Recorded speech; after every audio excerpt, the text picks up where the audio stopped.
नमस्कार दोस्तों, आप देख रहे हैं न्यूज इंडिया फर्स्ट और मैं हूं आपके साथ रिया कुमारी।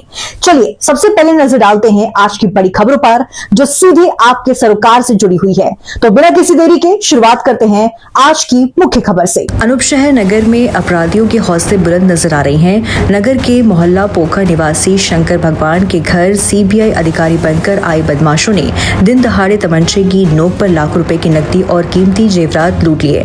इस घटना से नगरवासियों और व्यापारियों में दहशत का माहौल है। घटना शुक्रवार सुबह करीब 9 बजे की बताई जा रही है। जानकारी के अनुसार बिल्डिंग मटेरियल व्यापारी शंकर भगवान अपने घर पर मौजूद थे, तभी बदमाशों ने खुद को सीबीआई अधिकारी बताकर घर में प्रवेश किया। इसके बाद बदमाशों ने व्यापारी के बेटे को जान से मारने की धमकी देते हुए तमंचे की नोक पर लूट की वारदात को अंजाम दिया और मौके से फरार हो गए। दिन दहाड़े हुई इस लूट की घटना से क्षेत्र के व्यापारियों में भारी रोष है और भय व्याप्त है। सूचना मिलते ही पुलिस उपाध्यक्ष विकास प्रताप चौहान आला अधिकारियों के साथ मौके पर पहुंचे और घटना स्थल का निरीक्षण किया।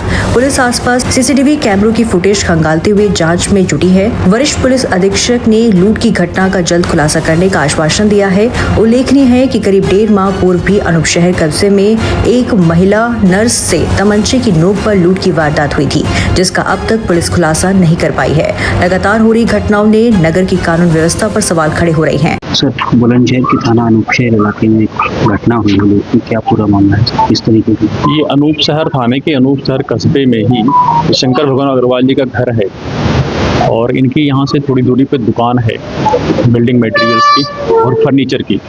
जो लड़का था वो चला गया था करीब 8:50 पे दुकान पे पहुँच गया था। घर में वो थे, मिसेस थी, बहू थी, 2 बच्चे थे और बाहर का गेट खुला हुआ था, जैसा कि अभी पूरा डिटेल में पता चला। और वो इसलिए उनको एंट्री वहाँ तक मिल गई, आंगन तक। वहाँ जाने के बाद 2 लोगों जो पहले एंट्री किए बताया कि मैं सीबीआई से आया हुआ हूँ। उसके बाद जैसे ही बातचीत में वो जानना चाहे कुछ डिटेल, तो 2 लोग और आ गए उनके पीछे। इन चारों लोगों ने धीरे धीरे कमरे में चले गए उनपे बात करते करते, और उस क्रम में स्वतः ही उनकी पत्नी भी और बहू भी आ गई जानकारी के लिए कि कौन लोग आ गए। तो एक सब इत्तेफाकन एक जगह हो गए और फिर इन सभी लोगों को एक कमरे में बंद करके उन्होंने फिर वो घर में जो इनको मिला, अभी बता रहे हैं लगभग 5 लाख रुपया रहा कैश होगा, और जो ज्वेलरी थी उनको मिल के ले गए। कुछ ज्वेलरी वहाँ पे छूट गई है जो घर में ही मौजूद मिली है। अब जो इस तरह की घटना हुई है, ये आप देख भी रहे हैं कि इतना टारगेटेड ही है। पूरी तरह से घर को जरूर देखा गया होगा, रेकी किया गया होगा, तभी यहाँ कोई सटीक किसी एक घर में आ सकता। बातचीत में उन्होंने ये भी बताया है कुछ चीज़ें जिससे अंदाज लग रहा है कि उनको पता है कि वो लड़का दुकान पे चला गया है और घर में वो नहीं है। तो कुछ इनके से अभी बातचीत की गई है, कुछ हमारी टीम को भी लीड मिल रही है और हमारी सर्विलांस की भी टीमें लगी हुई हैं, स्वाट की दोनों टीमें लगी हुई हैं।